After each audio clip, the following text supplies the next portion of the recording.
অতপরগণিত দরুদুস সালাম বর্ষিত হোক সর্বকালের সর্বশ্রেষ্ঠ মহামানব সাইয়্যিদুল মুরসালিন খতামুন নবীন, যা রেখে যা আদর্শ কিয়ামত পর্যন্ত মুসলিম বিশ্ব অনুসরণ করতে বাধ্য মুহাম্মদে মুস্তাফা আহমদে মুস্তাফা সাল্লাল্লাহু আলাইহি ওয়াসাল্লামের প্রতি। সুপ্রিয় মুসলিম রাত্রিমণ্ডলী, ইকামতে দ্বীন অর্থ কী? দ্বীন কায়েমের বিশুদ্ধ পদ্ধতি কোনটি? এই শিরোনামে আজকের জুমার খুতবা সময়ের প্রতি খেয়াল রেখেই পেশ করার প্রয়াস পাবে ইনশাআল্লাহুল আজিজ। বাংলাদেশের যত পথ ও মথের অনুসারী ব্যক্তিবর্গ আছেন, ইসলামপন্থীরা সবাই চায় দ্বীন কায়েম করতে।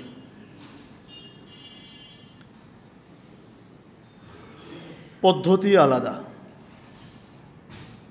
লক্ষ্য অভিন্ন হলেও পদ্ধতির ভিন্নতায় সবাই সিরাতে মুস্তাকিমের উপরে পরিচালিত হতে পারে না। দ্বীন কায়েমের সে পথই চূড়ান্ত, যে পথ নবীর রাসূলগণ অনুসরণ করেছিলেন, যে পথে নবী রাসূল দ্বীন কায়েম করেছিলেন। বিশেষত মুহাম্মদ রাসূলুল্লাহ সাল্লাল্লাহু আলাইহি সাল্লাম যে পদ্ধতিতে দ্বীন প্রতিষ্ঠা করেছিলেন, সেই পদ্ধতি বিশুদ্ধ পদ্ধতি। এর বাইরে যত পথ ও মত আছে, যত আদর্শ আছে, যত দর্শন আছে, যত থিওরি আছে, সবই বাতিল। দ্বীন কায়েম বলতে অধিকাংশ মানুষ যা বোঝেন সেটা আদৌ সাহাবায়ে কেরামের বোঝ নয়।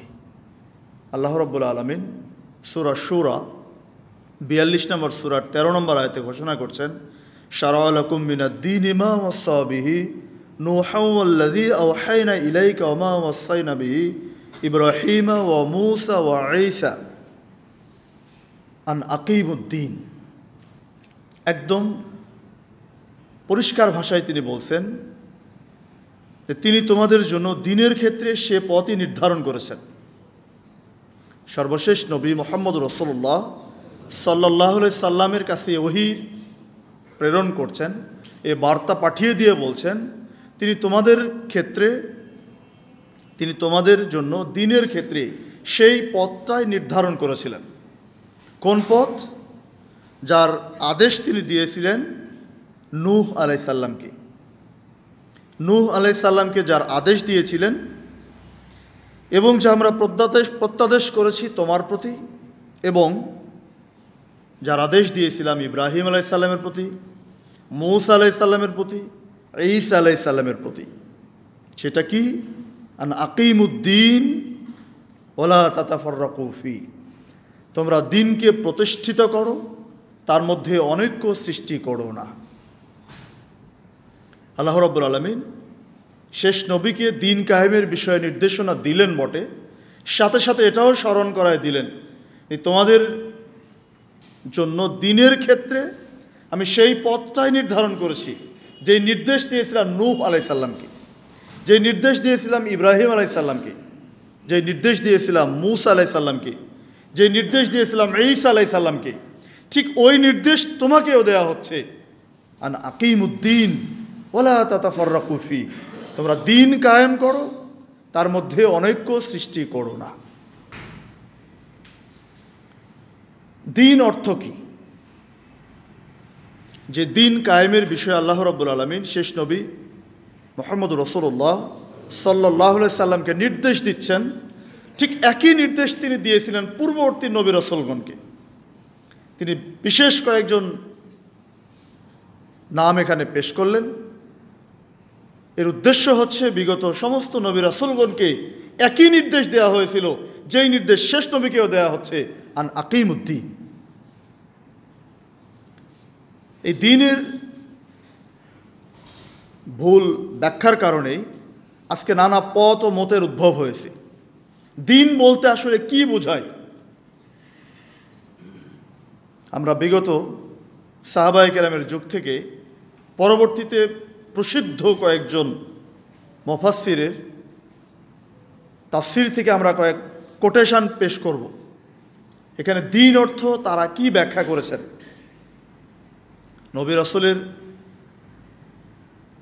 যুগ থেকে সাহাবায়ে কেরাম তৎপরবর্তী যুগে যুগে মুফাসসিরগণ এই দ্বীনকে কিভাবে বুঝেছেন, সেই বুঝটা সঠিক নাকি আপনার আমার চিন্তা প্রসূত, মগজ প্রসূত কোনো থিওরি যদি উদ্ভাবন করি, কোনো আদর্শ যদি আমরা তৈরি করি, কোনো মতাদর্শ যদি আমরা গ্রহণ করি, সেইটা ঠিক। এই জায়গায় আপনাকে আগে ব্যালেন্স করতে হবে যে আপনি কোন ব্যাখ্যাটাকে বিশুদ্ধ হিসাবে মেনে নেবেন, এই যুগের নতুন ব্যাখ্যা নাকি সাহাবায়ে কেরামের ব্যাখ্যা, এইটা আগে আপনাকে ঠিক করতে হবে। যদি আপনি মনে করেন যে আমার হুজুর যা বলে সেটাই চূড়ান্ত, যদি আপনি মনে করেন যে আমার মাশায়েখ যা বলেছেন সেটাই চূড়ান্ত, সাহাবায়ে কেরামের ব্যাখ্যার বিপরীত হলেও চূড়ান্ত, তাহলে আপনি আদৌ সিরাতে মুস্তাকিম খুঁজে পাবেন না। কারণ আপনাকে সঠিক রাস্তা খুঁজতে চাইলে, বিশুদ্ধ ব্যাখ্যা খুঁজতে চাইলে ফিরে যেতে হবে সাহাবায়ে কেরামের যুগে, সালাফদের রীতিকে আপনাকে মেনে নিতে হবে। প্রিয় বন্ধুরা আমার, আব্দুল্লাহ ইবনে আব্বাস রাদিয়াল্লাহু তাআলা আনহু, যেই প্রখ্যাত সাহাবী, যে নামটা আমরা সবাই জানি, 68 হিজরিতে তিনি মৃত্যুবরণ করেছেন। সেই কবে তিনি আন আকিমুদ্দিন এর ব্যাখ্যা করছেন। আকিমুদ্দিন আই তাফিকু ফিদ্দিন, ইকামতে দিন হলো তোমরা দিনের ব্যাপারে ঐক্যবদ্ধ থাকো, তোমরা দিনের ব্যাপারে ঐক্যবদ্ধ থাকো।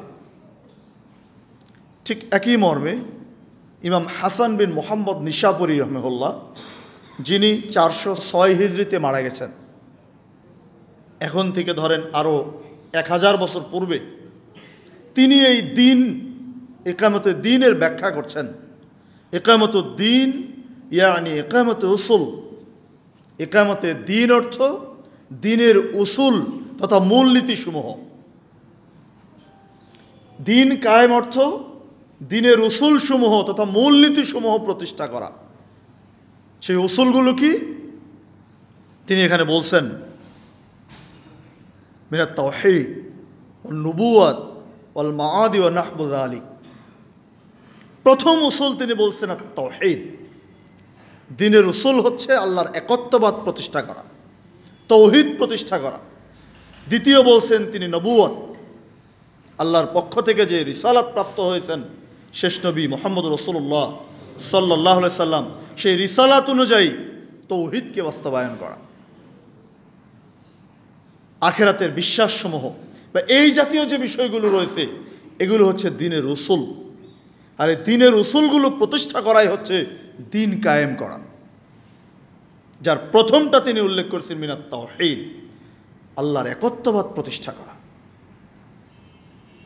3 নম্বর দেখেন, আল্লামা জামাখশারী রহমাহুল্লাহ, যিনি 467 হিজরিতে জন্মগ্রহণ করেছিলেন, 538 হিজরিতে তিনি মারা গেছেন।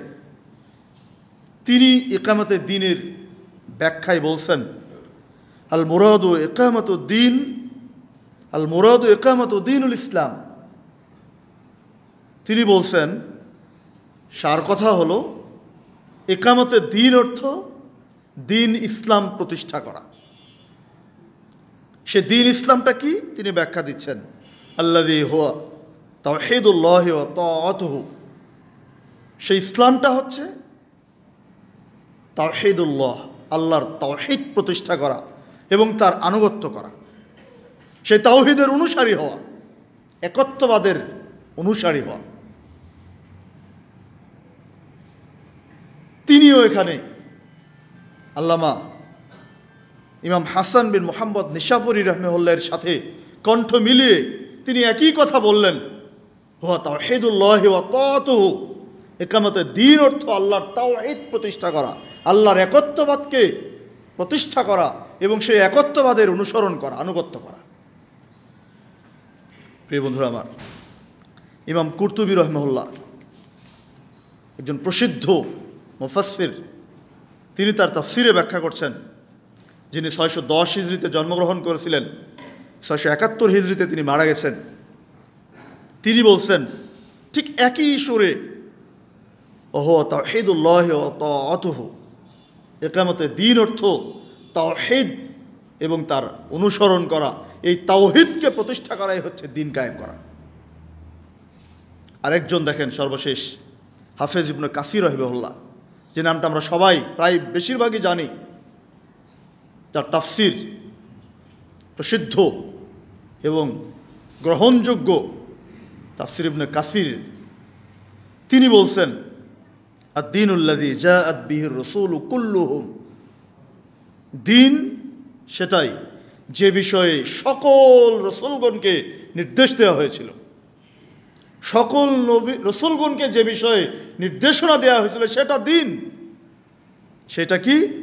হুয়া ইবাদাতুল্লাহি ওয়াহদাহু লা শারীকা লাহু।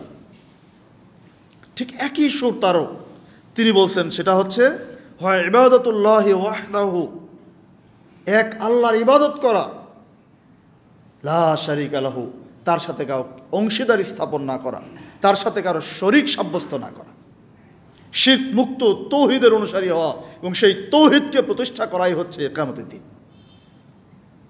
প্রিয় বন্ধুরা আমার, সাহাবায়ে কেরাম থেকে যুগ থেকেই পরবর্তী সবাই একই সুরে একই কণ্ঠ মিলাচ্ছেন, ইকামতের দিন আই ইকামতের তাওহীদ। দিন কায়েম অর্থ তাওহীদ কায়েম করা, তাওহীদ প্রতিষ্ঠা করা। প্রিয় বন্ধুরা আমার, এবার দেখেন যে রাসূলুল্লাহ সাল্লাল্লাহু আলাইহি ওয়াসাল্লামের আদর্শ সাহাবায়ে কেরাম লালন করেন, সেই সাহাবায়ে কেরাম থেকেই সালাফগণ অনুসরণ করেন। সবারই কণ্ঠ একই সুর, ইকামতের দিন অর্থ তাওহীদ প্রতিষ্ঠা করা। এখন যদি আপনি ইকামতের দিন অর্থ অন্য কিছু করেন, এ যুগের একজন মুফাসসির সালাফদের রীতিনীতিকে তোয়াক্কা না করে, সাহাবায়ে কেরামের এই আদর্শকে গ্রহণ না করে, মস্তিষ্ক প্রসূত চিন্তা দিয়ে ইকামতে দিনের ব্যাখ্যা করলেন। ইকামতে দিন অর্থাৎ ইকামতে হুকুমত, দিন কায়েম অর্থ হুকুমত প্রতিষ্ঠা করা অর্থাৎ রাষ্ট্র কায়েম করা। এবার বলেন, সাহাবায়ে কেরামের যুগ থেকে চলে আসা বিশুদ্ধ ব্যাখ্যা ইকামতে দিন আর ইকামতে তাওহীদ, সেটা গ্রহণ করবেন না ইকামতে দিন আর ইকামতে হুকুমত এ যুগের ব্যাখ্যা আপনি গ্রহণ করবেন? যদি আপনি এই যুগের ব্যাখ্যা গ্রহণ করেন, তাই সালাফদের আদর্শ আপনি পরিত্যাগ করলেন। সালাফদের আদর্শ ব্যতীত আদৌ বিশুদ্ধ রাস্তা খুঁজে পাওয়া যায় না। এবার আসেন, দুটি দর্শনের সংঘাত চিরদিন, যুগে যুগে দুই দর্শনের সংঘাত। এক, মানুষ আল্লাহর বিধান অনুযায়ী নিজেকে পরিচালিত করে, যে কোনো মূল্যে সে আল্লাহর বিধানের কাছে নিজেকে সঁপে দেয়, শর্তহীনভাবে আল্লাহর বিধান মেনে চলে। দুই, যে মানুষ মানুষের বিধান অনুযায়ী নিজেকে পরিচালিত করে। দুই দর্শন কি আদৌ এক হবে? এই দুই দর্শনের সংঘাত চিরদিন। দূর অতীতে রাসূলুল্লাহ সাল্লাল্লাহু আলাইহি সাল্লাম দাওয়াত দিতে গেলেন, সেই সময় দুটি দাওয়াত ছিল দুই দর্শনের। রাসূলুল্লাহ সাল্লাল্লাহু আলাইহি সাল্লাম জনগণকে দাওয়াত দিচ্ছেন, ইয়া আইয়ুহান নাস, হে জনগণ, ইন্নাল্লাহা ইয়া'মুরুকুম, নিশ্চয় আল্লাহ রাব্বুল আলামিন তোমাদেরকে নির্দেশ দিয়েছেন, আন তা'বুদুহু, তোমরা তার ইবাদত করবে, তার দাসত্ব করবে, ওয়ালা তুশরিকু বিহি শাইআন, এবং তার সাথে কাউকে শরীক করবে না। বিশ্বনবী, সর্বশেষ নবী, সর্বশ্রেষ্ঠ নবী মুহাম্মদুর রাসূলুল্লাহ সাল্লাল্লাহু আলাইহি সাল্লাম মানুষকে দাওয়াত দিচ্ছেন, ইয়া আইয়ুহান নাস, হে জনগণ, ইন্নাল্লাহা ইয়া'মুরুকুম, নিশ্চয় আল্লাহ তোমাদেরকে নির্দেশ দিয়েছেন, আন তা'বুদুহু ওয়ালা তুশরিকু বিহি শাইআন, তোমরা তার ইবাদত করবে এবং তার সাথে কাউকে শরীক করবে না। শিরক মুক্ত আল্লাহর ইবাদত কি তাওহীদ নয়? আগের ব্যাখ্যার সাথে এবার দাওয়াত মিলিয়ে নেন। রাসূলুল্লাহ সাল্লাল্লাহু আলাইহি সাল্লাম জনগণকে যখন মূর্তি পূজারী মুশরিকদেরকে যখন তৌহিদের আহ্বান জানালেন, ঠিক তার বিপরীত দর্শন একই ভাষায় জনগণকে গিয়ে বলছেন। মক্কার নেতারা তাদের দাওয়াত ছিল, ইয়া আইয়ুহান নাস, হে জনগণ, ইন্না হাযা ইয়া'মুরুকুম আন তাতরুকু দাইনা আবাইকুম, হে জনগণ, নিশ্চয় এ ব্যক্তি তোমাদেরকে নির্দেশ দিচ্ছেন তোমাদের বাপদাদার রীতিনীতি, তোমাদের বাপদাদার ধর্ম পরিত্যাগ করো। ঠিক এই যুগে এই দাওয়াত আছে না? রাসূলুল্লাহ সাল্লাল্লাহু আলাইহি সাল্লামের দর্শনের অনুসারী হয়ে আপনি যদি মানুষকে তৌহিদের দিকে আহ্বান করেন, মানুষকে যদি শিরক বিদআতের বিরুদ্ধে আহ্বান করেন, মানুষকে যদি সামাজিক প্রচলিত পিতৃপুরুষের যুগ থেকে লালিত বিদআত এবং শিরকের বিরুদ্ধে গিয়ে আপনি তৌহিদের দিকে মানুষকে আহ্বান করেন, ঠিক সেই যুগের মক্কার নেতারা যেভাবে রাসূলের দাওয়াতকে বিরোধিতা করেছিল, রাসূলের দাওয়াতের বিরুদ্ধে গিয়ে জনগণকে উস্কে দিয়েছিল, হে জনগণ, এই লোকটা তোমাদের বাপদাদার বিরুদ্ধে রীতিনীতি সে ধর্ম পরিত্যাগ করার জন্য তোমাদেরকে নির্দেশ দিচ্ছে, ঠিক একই অজুহাত আপনাকেও শুনতে হবে। এবার আসেন, রাসূলুল্লাহ সাল্লাল্লাহু আলাইহি সাল্লাম জুল মাজাজ বাজারে দাওয়াত দিচ্ছেন, জনগণকে আহ্বান করছেন, ইয়া আইয়ুহান নাস, হে জনগণ, কুলু লা ইলাহা ইল্লাল্লাহ তুফলিহু, তোমরা এই সাক্ষ্য দেও যে আল্লাহ ব্যতীত সত্যিকারের কোনো মাবুদ নেই, সত্যিকারের কোনো উপাস্য নেই, তাহলেই তোমরা সফল কাম হবে। তার পিছনে পিছনে আরেক ব্যক্তি গিয়ে দাওয়াত দিচ্ছেন তার বিপরীত দর্শনের, ইয়া আইয়ুহান নাস, হে জনগণ, লা তুতিউহু ফাইন্নাহু কাযযাব, ওয়া ফি রিওয়ায়াতিন লা তুতিউহু ফাইন্নাহু সাবিউন কাযযাব, হে জনগণ, তোমরা এই ব্যক্তির কথা শোনো না, কারণ সে ধর্মত্যাগী, সে মহামিথ্যাবাদী, সুতরাং তার তোমরা আনুগত্য করো না। এই ব্যক্তি পেছন থেকে পাথর নিয়ে রাসূলুল্লাহ সাল্লাল্লাহু আলাইহি সাল্লামকে লক্ষ্য করে ছুঁড়ে মারছেন। পাথর গিয়ে রাসূলের পায়ের গোড়ালিতে লেগে পায়ের গোড়ালি ফেটে ফিনকি দিয়ে রক্ত বেরিয়ে আসছে, রক্তে তার জুতা রঞ্জিত। রাসূলুল্লাহ সাল্লাল্লাহু আলাইহি সাল্লাম কিছুই বলছেন না, তিনি জনগণকে দাওয়াত দিচ্ছেন, ইয়া আইয়ুহান নাস, হে জনগণ, লা তুতি কুলু লা ইলাহা ইল্লাল্লাহ তুফলিহু, তোমরা এই সাক্ষ্য দেও যে আল্লাহ ব্যতীত সত্যিকারের কোনো মাবুদ নেই, কোনো উপাস্য নেই। তোমরা যে হাতে গড়া 360টা মূর্তির পূজা করো, তোমরা যে বিভিন্ন চন্দ্র সূর্যের কাছে মাথা নত করো, এগুলোর 5 পয়সা মূল্য নেই। তোমরা সাক্ষ্য দাও যে সত্যিকারের মাবুদ হচ্ছেন একজন। এই দাওয়াতকে তারা বরদাস্ত করলো না, এই দর্শনকে তারা গ্রহণ করতে পারলো না, পাথর ছুঁড়ে মেরে রাসূলকে রক্তাক্ত করে এই দাওয়াতকে স্থগিত করার চেষ্টা চালিয়েছিল। ঠিক এ যুগেও যদি আপনি রাসূলুল্লাহ সাল্লাল্লাহু আলাইহি ওয়াসাল্লামের দর্শনের অনুসারী হন, তার আদর্শের আপনি অনুসারী হন, সে যুগে রাসূলের দাওয়াতকে বিরোধিতা করে পাথর ছুঁড়ে মেরে যারা রক্তাক্ত করেছিলেন, তাদের অনুসারী এ যুগে আছে, তারাও আপনার দাওয়াতকে বরদাস্ত করবে না, তারাও আপনার দাওয়াতকে প্রতিরোধ করার জন্য সর্বস্ব নিয়ে মাঠে নেমে পড়বে। যদি আপনি হারিয়ে যান, সিরাতে মুস্তাকিম থেকে ছিটকে যাবেন। যদি সে যুগে রাসূলের নেই ধৈর্য ধারণ করে রক্তাক্ত শরীর নিয়ে দাওয়াতি ময়দান আপনি বিচরণ করেন, টুডে টুমরো আপনি বিজয়ী হবেন ইনশাআল্লাহ। জিজ্ঞেস করা হলো যে পাথর ছুঁড়ে মারা ব্যক্তিটির পরিচয় কি, কে এই ব্যক্তি? জানানো হলো এই ব্যক্তি হচ্ছে রাসূলুল্লাহ সাল্লাল্লাহু আলাইহি ওয়াসাল্লামের আপন চাচা আবু লাহাব।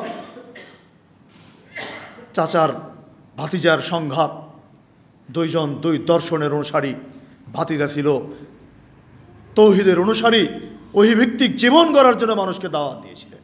চাচা তার বিরোধিতা করে বাপদাদার যুগ থেকে লালিত ধর্মের অনুসারী হওয়ার জন্য চাচা ভাতিজার দাওয়াতের প্রতিরোধ করতে গিয়ে ভাতিজাকে পাথর ছুঁড়ে মেরে রক্তাক্ত করে তাকে প্রতিরোধের চেষ্টা চালিয়েছিল, কিন্তু সে সফল হয় নাই। প্রিয় বন্ধুরা আমার, এভাবে রাসূলুল্লাহ সাল্লাল্লাহু আলাইহি ওয়াসাল্লাম দিন কায়েমের সূচনা হলো দাওয়াতের মাধ্যমে, শিরকমুক্ত তৌহিদের আহ্বানের মাধ্যমে। চলছে তার দাওয়াত। 1190 বর্ষে হজ মৌসুমে মক্কায় আগত ব্যক্তিদের তাঁবুতে তাঁবুতে গিয়ে তিনি দাওয়াত দিচ্ছেন। 4টি হারাম মাস, নিষিদ্ধ মাস।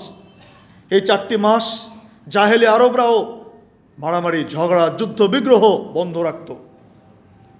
জুলকাদা, জুলহিজ্জা, মুহররম, বিরতি দিয়ে 1 মাস রজব।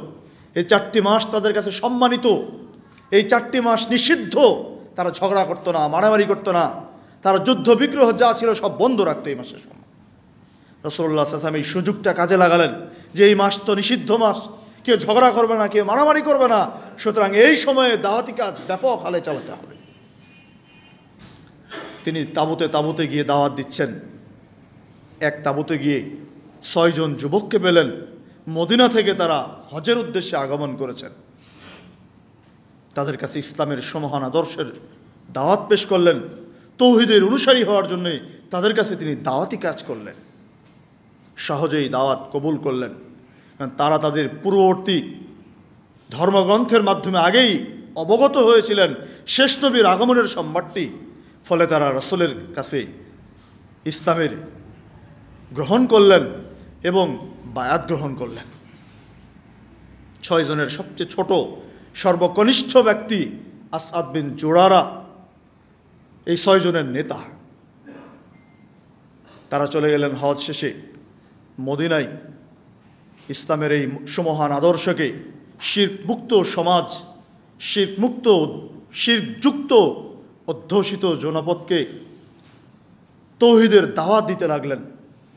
1 বছর দাওয়াতি কাজ করলেন। 6 জনের দাওয়াতের ফলে ঠিক পরের বছর 12 নববী বর্ষে তারা যখন হজের উদ্দেশ্যে আসবেন, তারা আসলেন আগের 6 জনের 5 জন। 1 বছর দাওয়াতি কাজ করে বৃদ্ধি পেল আরও 7 জন।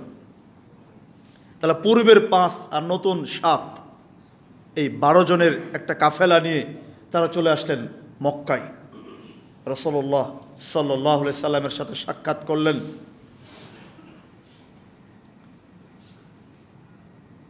নসিহা পেশ করলেন, তাদের কাছেও বায়াত নিলেন। রাসূলুল্লাহ সাল্লাল্লাহু আলাইহি সাল্লামকে আবেদন করলেন, হে আল্লাহর রাসূল, আমরা তো নতুন মানুষ, আমাদের সাথে যদি একজন দায়ী প্রেরণ করা হয়, আমরা তাকে সাথে নিয়ে মদিনার ঘরে ঘরে মানুষের কাছে তৌহিদের দাওয়াতটা পৌঁছায় দিব, ইসলামের এই প্রচার ও প্রসারে আমরা দাওয়াতি কাজ করব।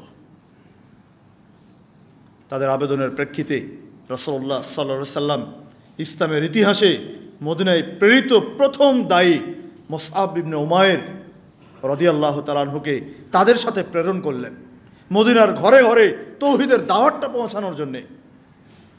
কিভাবে দিন কায়েম হয়েছিল দেখেন। চলে গেল তারা, 12 নববী বর্ষে ফিরে গেল হজ শেষে। 1 বছর দাওয়াতি কাজ করলেন। মুসআব বিন উমাইরকে, এই তরুণ দায়ীকে সাথে নিয়ে বিপুল উৎসাহ উদ্দীপনায় তারা ঘরে ঘরে তৌহিদের দাওয়াতটা পৌঁছালেন। ফলশ্রুতিতে 1 বছরের দাওয়াতি কাজের ফলে সংখ্যা বেড়ে গেল। পরের বছর যখন তারা আবারও হজে আসবেন 13 নববী বর্ষে, তখন সংখ্যা বেড়ে 73 জন পুরুষ আর 2 জন মহিলা, 75 জনের একটা বড় কাফেলা নিয়ে তারা চলে আসলেন মক্কায়। রাসূলুল্লাহ সাল্লাল্লাহু আলাইহি সাল্লামের কাছে সাক্ষাৎ করলেন। আল্লাহ রাসূল সাল্লাল্লাহু আলাইহি সাল্লাম তাদের কাছে নসিহত পেশ করলেন। ইসলামের এই সুমহান আদর্শ উপরে সুদৃঢ় থাকা এবং সেই দাওয়াতটা অন্যের কাছে ছড়িয়ে দেওয়ার তিনি গুরুত্ব পেশ করলেন। তখন একজন সাহাবী তাকে বলছেন, হে আল্লাহ রাসূল, আমরা যে আপনার কাছে অঙ্গীকার করব, আপনার কাছে যে শপথ গ্রহণ করব, আপনার কাছে যে আমরা বায়াত গ্রহণ করব, এ বিষয়ে আপনি শর্তারোপ করুন। তার ভাষায়, ইশতারিতু লিরব্বি ওয়া লিনাফসিকা মা শিতা, আপনি আপনার রবের জন্যে, আল্লাহর জন্য যা ইচ্ছা আপনি শর্ত দিন, আপনি আপনার নিজের জন্য আপনি যা ইচ্ছা আপনি শর্ত দিন, এই শর্ত মেনে নিয়ে আমরা আপনার কাছে বায়াত করব, অঙ্গীকার করব। রাসূলুল্লাহ সাল্লাল্লাহু আলাইহি সাল্লাম শর্ত দিলেন, তোমরা আন তা'বুদুহু ওয়া লা তুশরিকু বিহি শাইআন, তোমরা আল্লাহর ইবাদত করবে, তার সাথে কাউকে শরীক করবে না। এটা হচ্ছে আল্লাহর জন্য শর্ত। আর নিজের জন্য শর্ত দিলেন, তোমরা আমাকে হেফাজত করবে, ওইভাবে তোমরা যেমন তোমাদের নিজেদেরকে, তোমাদের সম্পদ, পরিবার পরিজনকে হেফাজত করে থাকো, ঠিক ওইভাবে তোমরা আমার হেফাজত করবে। এই শর্ত মেনে নিয়ে তারা বায়াত করবেন। বুঝতেই পারছেন, পুরা সমাজ জাহেলিয়াতে পরিপূর্ণ, শিরকের অনুসারী, শিরকের সমাজ জর্জরিত, নানাবিধ অন্যায় পাপাচারের সমাজ ভরপুর। এই জাহেলি সমাজে এই অল্প কিছু মানুষ যখন দিনের উপরে টিকে থাকবে, দিনের পথে নিজেকে পরিচালিত করবে, শুধু তাই নয়, এই দাওয়াতটা অন্যের মাঝে ছড়িয়ে দিবে, এটা কিন্তু অত সহজ নয়। মুসলিম সমাজের শিরক বিদআতের বিরুদ্ধে যদি আপনি তাওহীদ ও সুন্নাহর দাওয়াত দেন, মুসলিম কর্তৃক যে আপনি বাধা পান, সেখানে টিকে থাকা কঠিন। তো জাহেলি সমাজে বাপদাদার যুগ থেকে চলে আসা পিতৃধর্ম পরিত্যাগ করে ওহিভিত্তিক জীবন গড়ার দিকে যখন আহ্বান করবেন, এই দাওয়াত আদৌ সহজ নয়। তখন সাহাবায়ে কেরাম বলছেন, হে আল্লাহ রসুল, ফামা লানা ইযা ফাআলনা যালিক, আমরা তো এই কষ্ট স্বীকার করে এই দ্বীনের উপরে টিকে থাকব, এই দাওয়াতি কাজ করব, মানুষকে তাওহীদের পথে আহ্বান করব, বিনিময়ে আমরা কি পাবো? আমরা যে এত কষ্ট করব, পিতৃপুরুষের রীতিনীতিকে পরিত্যাগ করব, সমস্ত সমাজের বিপরীতে আমরা চলব, স্রোতের বিপরীতে আমরা যখন যাব, আমরা তো ফলাফলটা কি পাবো? আমাদের লাভ কি হবে? রাসূলুল্লাহ সাল্লাল্লাহু আলাইহি সাল্লাম বিশুদ্ধ দ্বীনের উপরে সুদৃঢ় থাকার ফলাফল একটি মাত্র শব্দে ঘোষণা করলেন, তোমাদের বিনিময় হবে আল জান্নাত। অন্য কিছুই নয়। তিনি বললেন না তোমাদেরকে এমপি বানাবো, তিনি বললেন না তোমাদেরকে মন্ত্রী বানাবো, তিনি বললেন না তোমাদেরকে সম্পদ দেব, তিনি বললেন না তোমাদেরকে অর্থ দিয়ে কোটিপতি বানায় দেব। তোমরা কষ্ট স্বীকার করে দ্বীনের উপরে টিকে থাকবা, শিরক মুক্ত তাওহীদের অনুসারী হবা, এর বিনিময়টা হচ্ছে কাল কিয়ামতের মাঠে সুখময় জান্নাত তোমরা পাবে। যখন এই ঘোষণা দিলেন, সাহাবায়ে কেরাম আনন্দে উদ্বেলিত হয়ে তারা বলে উঠলেন, রিবহুল বাইয়া লা নুকিল ওয়ালা নাস্তাকিল। হে আল্লাহ রাসূল, ব্যবসায়িক লাভের এই অঙ্গীকারকে আমরা ভঙ্গ করব না, আমরা ভঙ্গ করার জন্য কখনো আবেদনও করব না। সম্মানিত উপস্থিতি, দেখুন রাসূলুল্লাহ সাল্লাল্লাহু আলাইহি সাল্লাম এই যে 6 জন যুবকের মাঝে দাওয়াতি কাজ করলেন, 6 থেকে 12 জন আসলেন, তৃতীয় বছরে আসলেন 73 জন পুরুষ, 2 জন মহিলা। এই 73 জন পুরুষ আল্লাহ রাসূলের হাতে হাত রেখে বায়াত করলেন, 2 জন মহিলা মুখে মুখে রাসূলের সাথে বায়াত পাঠ করলেন। এই অঙ্গীকার নিয়ে তারা ফিরে গেলেন, দাওয়াতি কাজ করলেন মদিনায়। ফলাফল সবার জানা। মাক্কি জীবনের অবসান ঘটিয়ে আল্লাহ রাব্বুল আলামিনের নির্দেশে যখন তিনি চলে গেলেন মদিনায় হিজরত করে যাওয়াটা তো সহজ ছিল না যদি সেখানে ক্ষেত্র প্রস্তুত না হতো। দাওয়াতি কাজের মাধ্যমে মদিনায় ক্ষেত্র প্রস্তুত হলো। রাসূলুল্লাহ সাল্লাল্লাহু আলাইহি ওয়াসাল্লাম হিজরত করে মদিনায় গেলেন। মদিনায় ফিরে যাওয়ার পরে, হিজরত করে যাওয়ার পরে সেখানে তিনি সাহাবায়ে কেরামকে সাথে নিয়ে যখন দাওয়াতি কাজ করলেন, ফলশ্রুতিতে ইসলামী স্টেট গড়ে উঠল, বিশ্ব বিজয় শক্তি হিসাবে ইসলাম প্রতিষ্ঠিত হলো। আলহামদুলিল্লাহ, এটা ছিল রাসূলের রাজনীতি। আর আপনার রাজনীতি, আমার রাজনীতি, যে মানুষ শিরক করুক, মানুষ বিদআত করুক, মানুষ মিথ্যা কথা বলুক, মানুষ সুদ খাক, মানুষ ঘুষখোর হোক, মানুষ জিনা করুক, মানুষ ব্যভিচারী হোক, আমার চাই ক্ষমতা, আমি ক্ষমতা গ্রহণ করব, সারা দেশে দিন কায়েম করব। এটা কি নবীর পথ? এটা আদৌ নবী রাসূলের পথ নয়। নবী রাসূলের পথ হচ্ছে মানুষ পরিবর্তন করা, পরিবর্তিত মানুষের মাধ্যমে, তাওহীদপন্থী মানুষের মাধ্যমে যে নেতা নির্বাচিত হবে, সেই নেতার মাধ্যমে ইসলামী হুকুমত কায়েম হবে ইনশাআল্লাহ, নচেত নয়। এবার আসেন, রাসূলুল্লাহ সাল্লাল্লাহু আলাইহি সাল্লামের পরে প্রথম খলিফা হলেন হযরত আবু বকর রাদিয়াল্লাহু তাআলা আনহু। এইভাবে খোলাফায়ে রাশেদার যে স্বর্ণোজ্জ্বল 4 জন খলিফার 30 বছর খেলাফতের দায়িত্ব পালন করেছিলেন। এই খেলাফত যারা খলিফা হয়েছিলেন তারা কিভাবে হয়েছিলেন? তারা কি সমস্ত জনগণের ম্যান্ডেট নিয়ে এসে খেলাফতের দায়িত্ব পালন করেছিলেন? না, বরং রাসূলুল্লাহ সাল্লাল্লাহু আলাইহি সাল্লাম মৃত্যুর পূর্বে ইঙ্গিত দিয়ে গিয়েছিলেন আবু বকরের প্রতি। সবাই মেনে নিলেন। আবু বকর মৃত্যুর পূর্বে ইঙ্গিত দিয়েছিলেন ওমর রাদিয়াল্লাহু তাআলার প্রতি। ওমর রাদিয়াল্লাহু তাআলা আনহু মৃত্যুর পূর্বেই 6 সদস্যের একটা প্যানেল গঠন করেছিলেন। তার সন্তানকে সাথে দিয়েছিলেন পরামর্শদাতা হিসাবে, যে 6 জনের পরামর্শ যদি 3-3 সমান হয়ে যায় তাহলে তার সন্তান পরামর্শ দিবে যেই দিকে, সেই দিক প্যানেল থেকে নির্বাচিত হবে, মনোনীত হবে। এই 6 জন ওমর রাদিয়াল্লাহু তাআলার মৃত্যুর পরে খুবই দ্রুততম সময়ে তাদের মধ্য থেকে 3য় খলিফা নির্বাচন করেন, মনোনীত করেন। 3য় খলিফা মারা গেলে জনগণ নেতৃস্থানীয় সাহাবায়ে কেরাম 4র্থ খলিফার বাড়িতে গিয়ে বলা যায় জোরপূর্বক তাকে রাজি করায় তাকে খিলাফতের দায়িত্ব দিয়েছিলেন। প্রচলিত পদ্ধতির যে সিস্টেম আমাদের চলছে, এই পদ্ধতিতে কোনো খেলাফতের খলিফা মনোনীত হন নাই। এবার আসেন ইসলামের এই স্বর্ণোজ্জ্বল ইতিহাসকে খেলাফতের অধীনে ইসলামী বিধান অনুযায়ী পরিচালিত হওয়ার এই রীতি ধ্বংস হলো। সর্বশেষ খিলাফত ধ্বংস হয়ে গেল 1924 সালে। খেলাফত ধ্বংসের জন্য ইহুদি খ্রিস্টান চক্রান্তের মাধ্যমে তারা বিভিন্ন মতাদর্শ তৈরি করলো, বিভিন্ন মতবাদ তৈরি করলো। এই মতবাদগুলো মুসলিমদের মধ্যে ঢুকিয়ে দিয়ে বিভিন্ন সুর দিয়ে মুসলিমদেরকে বিভক্ত করে মূলত এই খেলাফতের অবসান ঘটালো। সবচেয়ে পপুলার কয়েকটি মতবাদের বিষয়ে দেখুন, যে মতবাদগুলো আজকে আমরা ইচ্ছায় অনিচ্ছায়, জেনে না জেনে সেগুলোর পিছনে ছুটছি এবং মুসলিম হিসাবে সেই মতবাদের অনুসারী হচ্ছি। 1 নম্বর হলো ন্যাশনালিজম তথা জাতীয়তাবাদ।